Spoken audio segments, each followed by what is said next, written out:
ಅದು ಎಲ್ಲಿಂದ ಬಂತೋ ಮಾಹಿತಿ ಗೊತ್ತಿಲ್ಲ. ಪಹಲ್ಗಾಮ್ನಲ್ಲಿ 26 ಜನರ ನರಮೇಧ ನಡೆಸಿದ ಭಯೋತ್ಪಾದಕರು ಅದು ಹೆಂಗೋ ಇನ್ನೂ ತನಕ ಸಿಕ್ಕಿಲ್ಲ. ಅವ್ರು ನೆನಪಿರಲಿ, 4 ಜನ ಇನ್ನೂ ಸಿಕ್ಕಿಲ್ಲ, ತಪ್ಪಿಸ್ಕೊಂಡು ಓಡಾಡ್ತಾನೆ ಇದ್ದಾರೆ. ಅವರು ಅದು ಹೆಂಗೋ ಕಾಶ್ಮೀರದಿಂದ ಹೊರಗೆ ಬಂದು ಸೀದಾ ದಕ್ಷಿಣದ ತಮಿಳುನಾಡು ತನಕ ಬಂದುಬಿಟ್ಟಿದ್ದಾರೆ. ಚೆನ್ನೈನಿಂದ ಶ್ರೀಲಂಕನ್ ಏರ್ಲೈನ್ ಫ್ಲೈಟಿಗೆ ಹತ್ತಿ ಕೊಲಂಬೋಕ್ಕೆ ಹೋಗ್ತಿದ್ದಾರೆ ಅಂತ ಸುದ್ದಿ ಬಂದುಬಿಡ್ತು. ಈ ಸುದ್ದಿ ಬರುವಷ್ಟರಲ್ಲಿ ಶ್ರೀಲಂಕನ್ ಏರ್ಲೈನ್ಸ್ನ ವಿಮಾನ ಚೆನ್ನೈನಿಂದ ಟೇಕ್ ಆಫ್ ಆಗಿಬಿಟ್ಟಿತ್ತು. ತಕ್ಷಣ ಕೊಲಂಬೋ ಏರ್ಪೋರ್ಟ್ಗೆ ಭಾರತೀಯ ಅಧಿಕಾರಿಗಳ ಮಾಹಿತಿ ಕೊಟ್ಟರು, ಇಂಥದ್ದೊಂದು ಸುದ್ದಿ ಇದೆ ಅಂತ. ಶ್ರೀಲಂಕನ್ ಏರ್ಲೈನ್ಸ್ನ ವಿಮಾನ ಕೊಲಂಬೋದಲ್ಲಿ ಲ್ಯಾಂಡ್ ಆದ ತಕ್ಷಣ ಅದನ್ನು ರನ್ವೇನಲ್ಲೇ ತಡೆ ಹಿಡಿದ್ರು. ರನ್ವೇನಲ್ಲೇ ನಿಲ್ಲಿಸಿ ಆ ವಿಮಾನವನ್ನು ಸುತ್ತುವರೆದು ಲೋಕಲ್ ಪೊಲೀಸ್ ಬಂದು ಚೆಕ್ ಮಾಡಿದ್ದಾರೆ. ಪ್ರತಿಯೊಬ್ಬರದ ಪಾಸ್ಪೋರ್ಟು, ಐಡೆಂಟಿಟಿ ಕಾರ್ಡು, ಎಲ್ಲಿಂದ ಬಂದಿದ್ದೀರಿ, ಎಲ್ಲಿಗೆ ಹೋಗ್ತಾ ಇದ್ದೀರಿ ಎಲ್ಲವನ್ನೂ ಚೆಕ್ ಮಾಡಿದ್ದಾರೆ. ಅದಾದಮೇಲೆ ಗೊತ್ತಾಯಿತು ಇಲ್ಲ, ಅದೊಂದು ಸುಳ್ಳು ಸುದ್ದಿ ಆಗಿತ್ತು ಅಂತ. ಶ್ರೀಲಂಕನ್ ಏರ್ಲೈನ್ಸ್ನ ಅಧಿಕೃತ ಹೇಳಿಕೆ ಬಿಡುಗಡೆ ಮಾಡಿದ್ರು.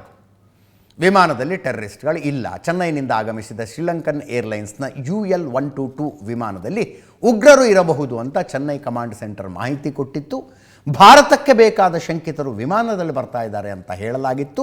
ಸ್ಥಳೀಯ ಪೊಲೀಸರ ನೆರವಿನೊಂದಿಗೆ ವಿಮಾನವನ್ನು ಪರಿಶೀಲನೆ ಮಾಡಿದ್ವಿ. ಚೆನ್ನೈನಿಂದ ಬಂದ ವಿಮಾನದಲ್ಲಿ ಯಾವುದೇ ಶಂಕಿತ ವ್ಯಕ್ತಿಗಳ ಪತ್ತೆಯಾಗಿಲ್ಲ ಅಂತ ಶ್ರೀಲಂಕನ್ ಏರ್ಲೈನ್ಸ್ ಅಧಿಕೃತ ಹೇಳಿಕೆಯನ್ನು ಬಿಡುಗಡೆ ಮಾಡಿತು. ಅದರ ಜೊತೆಗೆ ಭಾರತ ಯಾವ ಕ್ಷಣದಲ್ಲೂ ದಾಳಿ ಮಾಡಿಬಿಡಬಹುದು ಅನ್ನುವ ಆತಂಕ ಪಾಕಿಸ್ತಾನಕ್ಕೆ ಇನ್ನೂ ತನಕ ಹೋಗ್ತಾ ಇಲ್ಲ.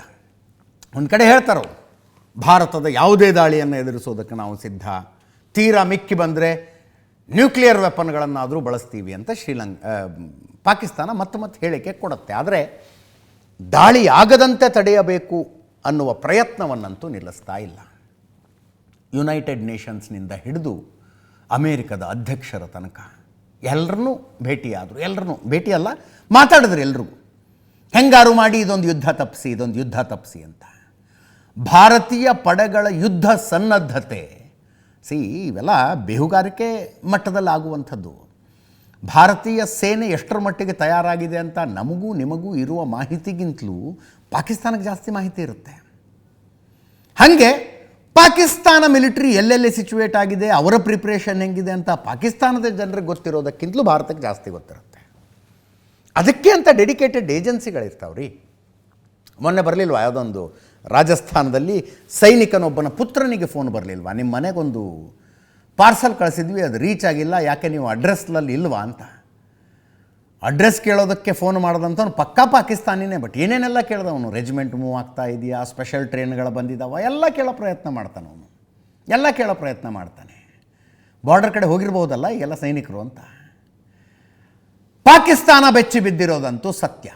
ಅಮೇರಿಕದ ಎದುರಿಗೆ ಗೋಗರಿತು, ಚೀನಾದ ಮುಂದೆ ಗೋಗರಿತು, ರಷ್ಯಾದ ಮುಂದೆ ಗೋಗರಿತು. ಭಾರತ ದಾಳಿ ಮಾಡದೇ ಇರೋ ಹಂಗೆ ನೋಡ್ಕೊಳ್ಳಿ ಅಂತ. ಈಗ ಅರಬ್ ರಾಷ್ಟ್ರಗಳಿಗೆ ಮೊರೆ ಹೋಗಿದೆ. ಅಟ್ಲೀಸ್ಟ್ ಇಸ್ಲಾಮಿಕ್ ರಾಷ್ಟ್ರಗಳಾದರೂ ಭಾರತ ನಮ್ಮ ಮೇಲೆ ದಾಳಿ ಮಾಡದಂತೆ ತಡೆಯಿರಿ ಅಂತ ಅರಬ್ ರಾಷ್ಟ್ರಗಳ ರಾಯಭಾರಿಗಳನ್ನೆಲ್ಲ ಕರೆಸಿ ಪಾಕಿಸ್ತಾನದ ಪ್ರಧಾನಿ ಶಹಬಾಜ್ ಶರೀಫ್ ಮೀಟಿಂಗ್ ಮಾಡಿದ್ರು. ಇದಕ್ಕೆ ಒಂದು ಕಾರಣ ಏನು ಅಂದರೆ, ಪಹಲ್ಗಾಮ್ ದಾಳಿಯ ನಂತರ ಅರಬ್ ರಾಷ್ಟ್ರಗಳೆಲ್ಲವೂ ಭಾರತದ ಬೆಂಬಲಕ್ಕೆ ನಿಂತ್ಕೊಂಡ್ರು. ಪಹಲ್ಗಾಮ್ ದಾಳಿಯ ಖಂಡನೆಯಲ್ಲಿ ಶಬ್ದ ಬಳಕೆಯ ವಿಷಯದಲ್ಲಿ ಯಾವುದೇ ಹಿಂದೆ ಮುಂದೆ ನೋಡಲಿಲ್ಲ ಅರಬ್ ರಾಷ್ಟ್ರಗಳು. ಇದೊಂದು ಭಯೋತ್ಪಾದಕ ದಾಳಿ, ಈ ಭಯೋತ್ಪಾದಕ ದಾಳಿ ನಡೀಬಾರ್ದು, ಭಾರತದ ಬೆಂಬಲಕ್ಕೆ ನಾವಿದ್ದೀವಿ ಅಂತ. ಭಾರತದ ರಾಜತಾಂತ್ರಿಕ ಸಂಬಂಧ ಅರಬ್ ರಾಷ್ಟ್ರಗಳ ಜೊತೆಗೆ ಹಿಂದೆಂದಿಗಿಂತಲೂ ಈಗ ಅದ್ಭುತವಾಗಿದೆ, ಹಿಂದೆಂದಿಗಿಂತಲೂ. ಅದನ್ನೇ ಹೇಳ್ತಿದ್ನಲ್ಲ ನಾನು, ಇದು ಏನು ಮೋದಿ ಇಷ್ಟು ಸಲ ಅಲ್ಲಿಗೆ ಹೋಗ್ತಾರೆ. ಅನೇಕ ಅರಬ್ ರಾಷ್ಟ್ರಗಳಲ್ಲಿ ಮೋದಿ ಹೋಗಿ ಲ್ಯಾಂಡ್ ಆದಾಗ ಅಲ್ಲಿನ ಪ್ರೋಟೋಕಾಲ್ಗಳನ್ನೆಲ್ಲ ಬಿಟ್ಟು ಆಯಾ ದೇಶದ ನಾಯಕರುಗಳು ಇವ್ರನ್ನ ರಿಸೀವ್ ಮಾಡ್ಕೊಳ್ಳೋದಕ್ಕೆ ಬರ್ತಾರೆ. ಹೆಚ್ಚು ಕಡಿಮೆ ಅಷ್ಟು ಅರಬ್ ರಾಷ್ಟ್ರಗಳೇನು ಹೆಚ್ಚು ಕಡಿಮೆ ತಮ್ಮ ತಮ್ಮ ದೇಶಗಳ ಅತ್ಯುನ್ನತ ನಾಗರಿಕ ಗೌರವವನ್ನು ಪ್ರಧಾನಿ ನರೇಂದ್ರ ಮೋದಿ ಕೊಟ್ಟಿದ್ದಾವೆ. ಅಬುಧಾಬಿ ಪಕ್ಕದಲ್ಲಿ ಯುನೈಟೆಡ್ ಅರಬ್ ಎಮಿರೇಟ್ಸ್ನ 7 ರಾಜ್ಯಗಳ ಪೈಕಿ ಒಂದು ಅಬುಧಾಬಿ. ಅಲ್ಲಿ ಒಂದು ದೊಡ್ಡದೊಂದು ಹಿಂದೂ ದೇವಸ್ಥಾನನೇ ತಯಾರಾಗಿದೆ, ಬ್ಯಾಪ್ಸ್ ಅಂತ. ಅದರದ್ದು ಲೋಕಾರ್ಪಣೆಗೆ ಮೋದಿ ಹೋಗಿದ್ದರು. ಅರಬ್ ರಾಷ್ಟ್ರಗಳ ನಾಯಕರುಗಳ ದೀಪದ ತಟ್ಟೆ ಹಿಡ್ಕೊಂಡು ನಿಂತಿದ್ರಲ್ಲಿ, ಮೂರ್ತಿ ಪೂಜೆಗೆ ದೀಪದ ತಟ್ಟೆ ಹಿಡ್ಕೊಂಡು. ಅಂದರೆ ಅಷ್ಟರ ಮಟ್ಟಿಗೆ ಸಂಬಂಧ ಸುಧಾರಿಸಿದೆ. ಇಂಥ ಟೈಮ್ನಲ್ಲಿ ಅಟ್ಲೀಸ್ಟ್ ಅವರು ಹೇಳಿದರಾದರೂ ಭಾರತ ಯುದ್ಧದ ನಿರ್ಣಯದಿಂದ ಹಿಂದೆ ಸರಿಬಹುದು ಅನ್ನುವ ಆಸೆ ಪಾಕಿಸ್ತಾನದ್ದು. ರಾಯಭಾರಿಗಳನ್ನೆಲ್ಲ ಕರೆದು ಮಾತಾಡಿದ್ದಾರೆ ಪಾಕಿಸ್ತಾನದ ಪ್ರಧಾನಿ ಶಹಬಾಜ್ ಶರೀಫ್. ಮುಂದಿನ ಸುದ್ದಿ, ಇದು ರಾಜತಾಂತ್ರಿಕ ಕ್ರಮವೇ.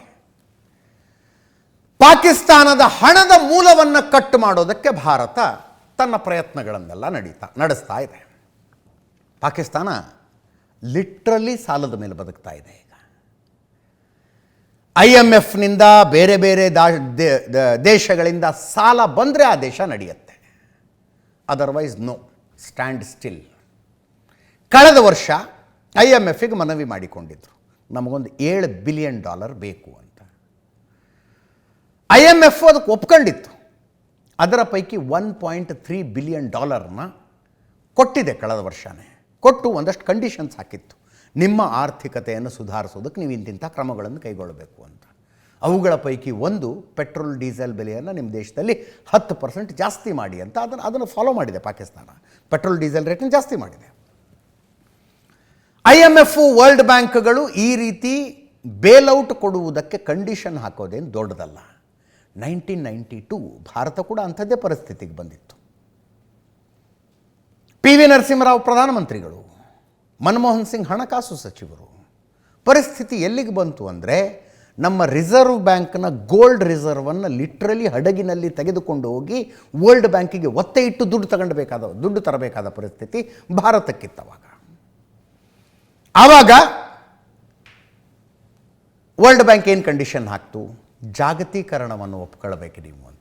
LPG, ಲಿಬರಲೈಸೇಷನ್, ಪ್ರೈವೇಟೈಸೇಷನ್, ಗ್ಲೋಬಲೈಸೇಷನನ್ನು ಒಪ್ಕೊಳ್ಬೇಕು. ಆ ಕಂಡೀಷನ್ ಹಾಕುವುದರಿಂದ ವರ್ಲ್ಡ್ ಬ್ಯಾಂಕಿಗೆ ಏನು ಲಾಭ ಅಲ್ಲ, ನಿಮ್ಮ ಆರ್ಥಿಕತೆ ಸುಧಾರಿಸುತ್ತೆ. ಆರ್ಥಿಕತೆಯನ್ನು ಸುಧಾರಿಸುವ ಮಾರ್ಗ ಇದು ಅಂತ. ಆಗ ನಮ್ಮ ಸರ್ಕಾರ ಅದಕ್ಕೆ ಒಪ್ಕೊಂಡು ಒಳ್ಳೇದು ಮಾಡ್ತು. ಈಗ ನಾವೇನು ಭಾರತದ ಅಭಿವೃದ್ಧಿಯನ್ನು ನೋಡ್ತಾ ಇದ್ದೀವಿ, ಮಾತಾಡ್ತಿದ್ದೀವಲ್ಲ, ಅದು ಜಾಗತೀಕರಣದಿಂದ, ಗ್ಲೋಬಲೈಸೇಷನ್, ಪ್ರೈವೇಟೈಸೇಷನ್, ಲಿಬರಲೈಸೇಷನ್ನಿನ ಪರಿಣಾಮವಾಗಿ ಈ ಆರ್ಥಿಕತೆಯ ಹ್ಯೂಜ್ ಜಂಪನ್ನು ನಾವು ನೋಡ್ತಾ ಇರೋದು. ಇರಲಿ,